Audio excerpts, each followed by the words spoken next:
Assalamu alaikum. Wa alaikum salam wa rahmatullahi wa barakatuh. Sagala daya soddemu kutolanga salamu mu kisibo mokka. Salamu kitegeeza kubuuza.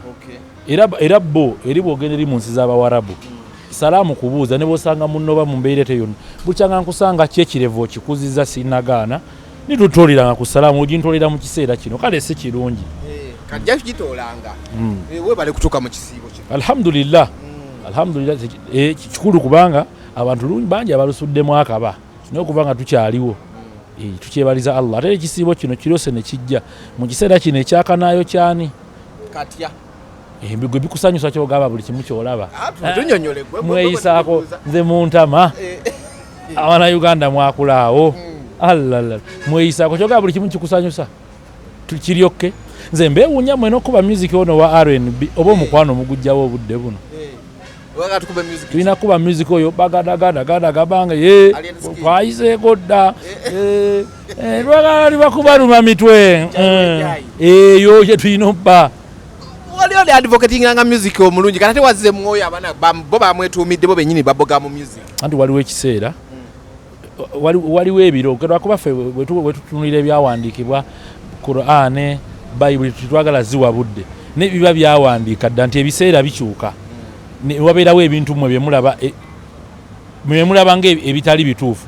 ng'obwo obudde ate bye bituufu abantu bwe babeera nga tebalyokke okutwaliza wamu in general kireeta ebintu ebitali bituufu mu ndabika yammwe okuba ebituufu era twakatandika firimu n'obugambo bwakatandika buno obuleeta tebannaba naleeta director ga firimu ewedde twakulabyeko mu studio ng'oli alien skin kyatukanzeemukko ne tugamba yiye oluyimba lwawedde dda neiba wakuliraanye nze nkimanyi mu bufa aluyina oba tonnabagigula oba togirina genda kwa lupu bawola eri kwa lipu bawola wufa kuba lwe luliwo essaawa eno wakubye endongo nageza okulanga statement zansi okuwandiikibwa nti alien skin ajje Dax Kartel mu kirombe kya golodi n'amukomyawo mu ndongo atamujje ku mirimu omanyi kati kankubulire ab'ekirungi bwe batuula eri ne balengera ab'ekibi basobola ogamba abo bakibi kati omanyi kati ffe tuli updated kyejja okugamba olaba ku TV ng'abantu bagamba abayisirayiri bennyininyini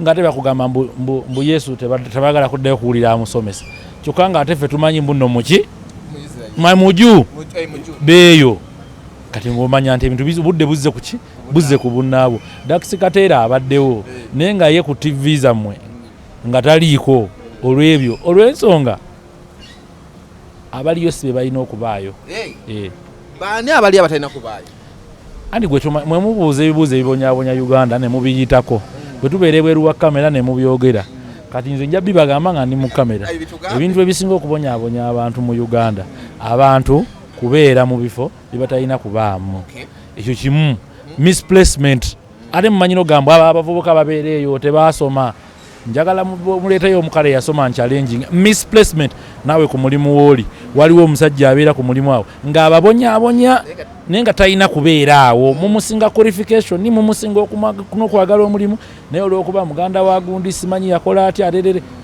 kale ebyo byebisinga okukola ki otubonyabonya kyokka nga twagala kwerabanga ate bali abateredde tekijja kusoboka nti tukina waba wakuggyibwawo kitiiyo nze ngamba tumugyewo n'ekitiiyo ani oyo weyala okugyawo n'ekitiiyo twanirize endongo embi endongo embi eno ejja tutereereza okusobola otutuuka ku nnungi ogezi nogera ku kyokusoma abayimbi abasoma mu industry muli babiri totuleka tusigaddemu babiri wenaani abanguwa amaaso g'omuntu bali babiri abala tonyiga nga sikwogeddeeko kubanga munnange simanyi bye wasoma saaliyo naye kansigaddewo nze ne Silver Kyagula abasigadde tebasoma simanyi kubanga nze tebyeyo genda owulira aliwo MDD sibayi gundi hotel management and simanyi biki naye nga abasoma mbu bibyo bitegeerekeka babiri kubanga oli wolo kati ono ate mass communication ate nga first class kati goyaga twogere ku bagundi abamu basobola obbanga abantu basoma waliwo nakanywa basoma abadongo basoma tetwasoma naye ng'ekituufu bo tusigaddemu batono era nkubiriza omulanga kiba kisoboka tuddeyo bwe kiba kisoboka tukole ki tuddeyo bwe kiba kisoboka tutandikirewo kubanga bo tuli baki batono abasinga bonna bajime sekasi ba institute womanyi space dana ya graduating babega kawoga maneti yasoma ewamma nange graduation ye naliwo lwakubandize sibimanya nti yewe kati ate waliwo ate webyonoonekera nga grade tozimanyi kati tuba tugamba oba nasa yebikoze kati manyi nasa ebikola maama nyabo nze njiwangaliddeko navugako ne number plate nga UPK nga namba nene ninga ku nasa bagikoze nno ate ng'etuddeko andi kati nze kati awo ge bungamba 32 wakubako ogubeera oyagala mbu nnombe bantu naye nze njogera mazima kitegeeza oba tebyekakasizza kati nze ali eno atudde eno waggulu ku auditorium oba ondeetera okutankana naye nga abasajja obalaba abagezi bakola ebintu ebyamagezi yes ebyakabi naye nga tuli batono abasomyeko sogatuddeyo ku kisiibo ekisiibo no tebakyetegekera tebeetegekera kisiibo tebeetegekera kiki eriyo n'abantu abasiiba nga tuli mu mwezi gwa Mukarramu naye nga ye asiiba nga kyabuwaze kati ekisiibo tebakikola ki tukyaniriza bwaniriza kubanga ekisiibo aba mugenyi kati gwe bayitayo mugenyi asooka gwe twasiibye jjo mugenyi asooka tukyetaga liba ssanyu jerere kubanga neddayasi ennyininyini abuuza kalebule akendeeza n'omuntu yenna akola ebyanankani akendeeza naye nga ekisiibo tekiragira kulekera kukola kubanga era nze nkimanyi omwoyo gwo gugamba oyagala kumbuuza kati era ogenda kukola mu kisiibo ekyasiibo tekiragira nko gundi temukola abantu bakola ki bakola oba oli muzimbi ozimba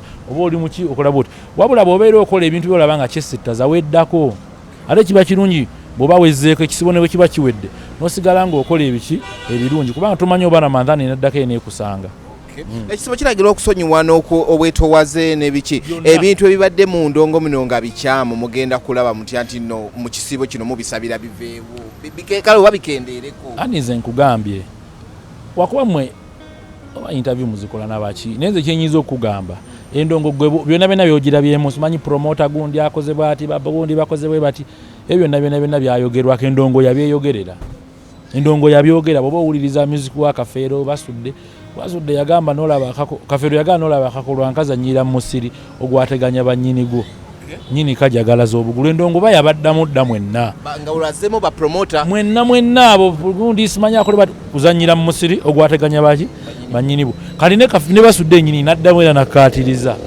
n'agamba nti guno omulimu mpaawo yasomaasomako ate bannyini gwo okusoma bwe kwabalema ab'emitwe ebibanguleko bo ne bakola ki ne bakuŋŋaana kati mwe ne muyimba okutuuka enfuufu bwettuuka abaasoma ne beeyolyako ne bakola ki ne beddukira kyova olaba nti omulimu gubaddemu oba nakigwanizi oli wakulaba the way how you act on stage ayinza ogamba Dax alabika si musajja muisiraamu naye omuntu yandibadde neyeetaaga naga amanya ga Dax amatuufu yaani obuyisiraamu nno sirinnya ensezi ekiraganyo obuyisiraamu siki sirinnya ate obuyisiraamu si nfaanana mbwe ekirevu simanya ayina gundi obuyisiraamu mwoyo n'emmeeme kati nze njagala kubagamba solution ya buli kimu ffenna gye tuliko tulina kudda ku nnono yenze sebunnyasula ekyo buli omu akimanyi ate kati bw'oyulira erinnya sula ate n'ekirala bayirawo abatulaba kano kabagambe nze nategedde nti bwe sitaajje kwogera bintu bino nga mbyogerereyo si kirungi kampite wano wennyini lwaki bba abavoola bayita wano kati nange atereeza kampitenga wano njagala buli muntu adde ku nnono weemanye eggwani gwe Katumba weddira nkima ewammwe mwakolanga ki ne bw'onoosuubula nno nga jjajjaawo teyali musuubuzi ebijja kukola nze ŋŋamba omukyala gw'olina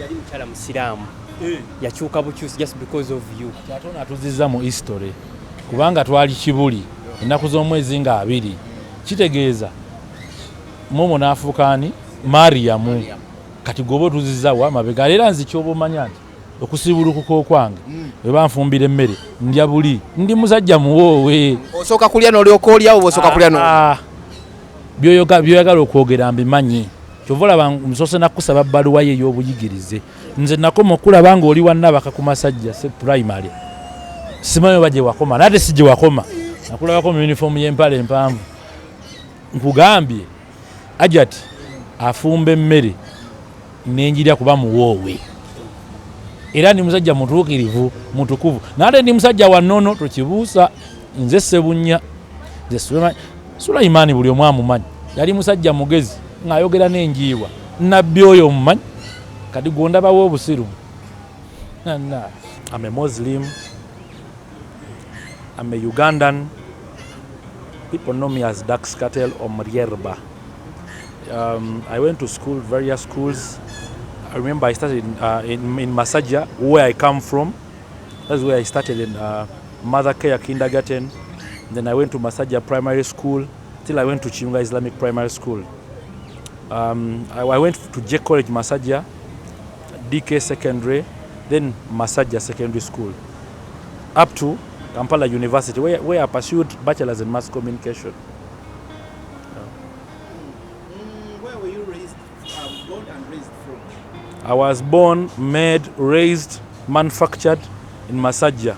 That is along Busabala Road. Yeah. When and how did you enter the industry? I started the music industry in 2014, I would say. But I've been in music since I was a toddler. Because I remember I was playing football, but my calling was in music. Okay, I thought I could be a footballer. But due to circumstances, I didn't make it in football. I never made it till I went to entertainment. But 2014, that's when I met the Rabadabas, different artists, producer XO, and then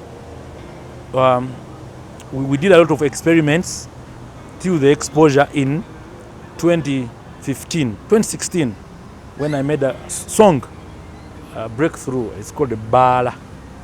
People know me as Dax Kartel Awadde Bala. Yeah. What and who inspired you to join the music industry? What type of music genre? I don't have a music genre that I'm doing because my creative is different. It's unique. I came up with something new. That is Lugaratino. I can do my music in different genres. I can do it in hip hop, I can do it in raga, I can do it in dancehall. Anyway, because I believe I'm versatile. And what inspired me to join the music industry, I won't say, but various artists inspired me, because a lot of people have inspired me in this music industry, because we have phenomena, we have different artists. The Paul Kafero, the Haman Basude, to the likes of the generation of the Chameleons, a lot of artists. There are different artists. The Kid Fox says there are a lot of artists here who are amazing. Yep. Your breakthrough song and the achievements of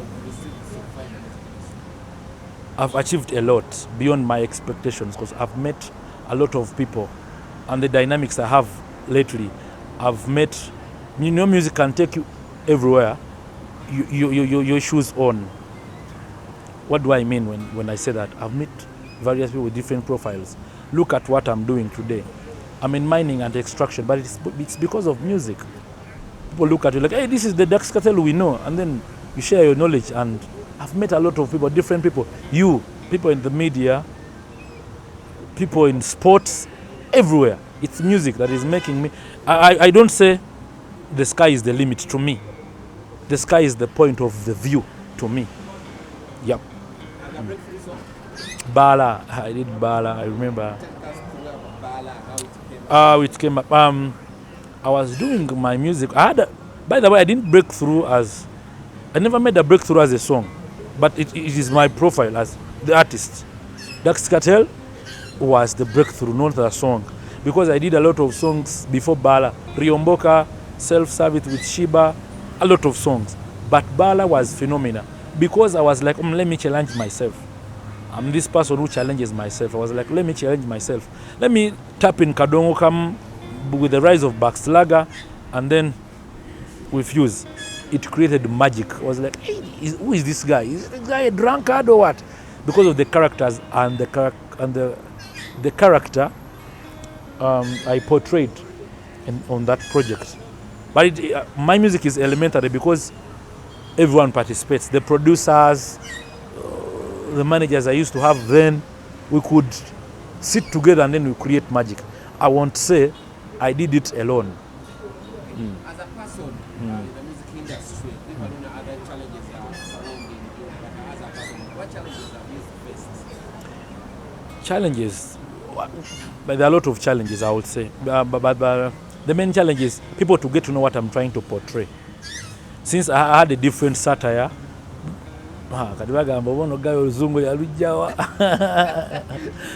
I'm beyond educated, I'm learned. The music, my style that I brought, it took a lot of people to understand what I'm trying to portray. So I met a lot of challenges. People would say, this guy is Munyankore, this guy is Mochiga, what is trying to mean? I was like, no, this is Latin.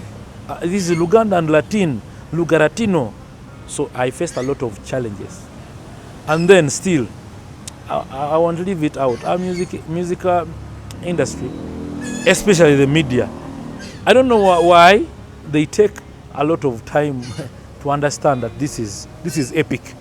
They get to know it when it's already out there, and that is wrong.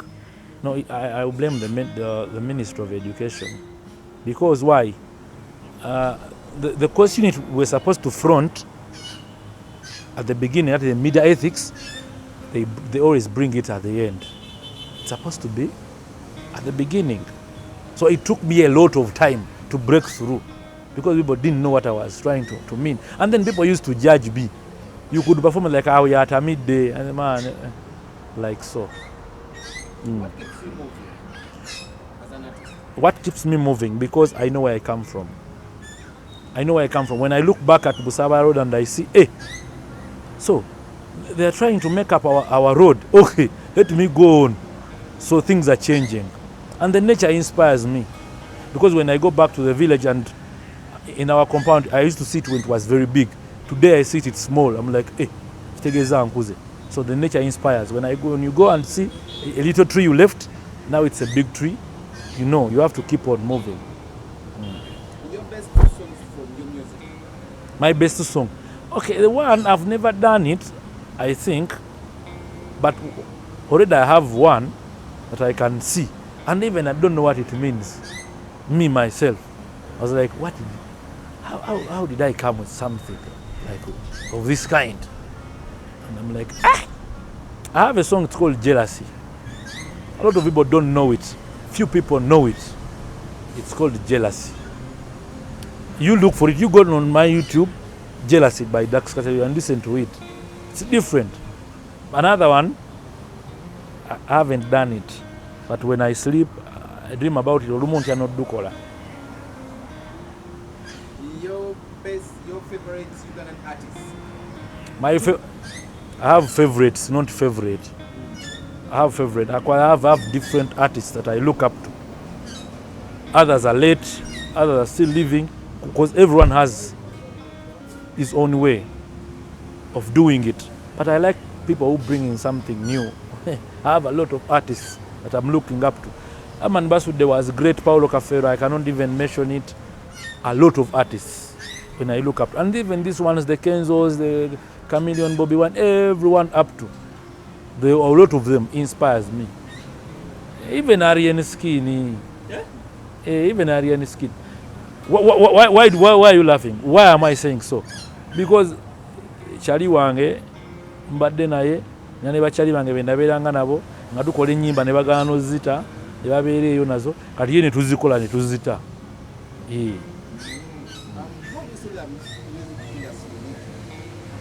Lately, when you take me to Busaba Road, let me create a satire of this music industry. When you take me back to Busaba Road, we used to sit in the taxi, whereby everyone could know even your performance in class, because we were in the Yugocentric area, whereby everyone know one another. We even knew that Mr. Gundi yatula wano. So the music industry, the way it's moving, this is a wave. This is a wake-up call to everyone. It's a wake-up call to stakeholders, promoters, singers, performers, events organizers, even new media. This music industry is showing you, you're working to kidogo, jokes, put them aside. Put them aside. The music we are having today, it is the influence of the people. It is showing you. We don't want Yoba Nigeria. We don't want Yoba Congo. We don't want Yoba Jamaica. We want our own. Even in football, it's happening. Why? People attend Masaza in large numbers. In the league, they're nowhere to be seen. People go to DJ events. When you organize your urban, How told you that urban is a style? Mze nyimba urban never produce abayo noneko ogendayo nga balina obugomagoma bwabwe abantu bagalira engoma oba ya fruit tutu kachovola bambuno when you people organize ekinyanya people are there, people want theirs, and I'm proud of it today. People are bringing us back, we the owners of this music industry. Stop your jokes. What annoys me most, you come, you a pandit, you want to analyze music when you're still doing it. Look, in football, Thierry Henry has a right to talk about sports because he left it already. You cannot come and advise and then you analyze when you're still doing it. I mean, I call it amicably. Oyina kubeera mu invisible me oba animation ogimanyi muba muyina kuba mu individual. Saagala abantu boogera ku bye batamanyi n'abalala abantu abemploying abantu mu music industry. First see these people, do they like what they do? Because in the music industry and the media, it is passion, it's not business. Bojja mu media and the music industry, when you want money, man, you're on the wrong side of the... Look what you go through. You do it with passion. It's passion. But people front money. No, this is not a business. Media, it's not a business. First, it's passion.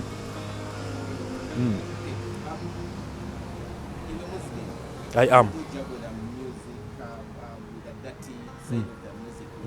Well, religion, our norms, and the culture, music still stands because that is music. That is music. Oba oli awo olulibo olwo ninjoyininga bakalifa bwe ndiba nfunye calling. Thank you so much. Music, media kaliro mukalaba, because that is where you drove the music industry way back. Make sure the media is ours. Bring it back to people, because we have a lot of thoughts and beliefs in it. And we know what we're supposed to do, but we appreciate what you're doing. Thank you so much.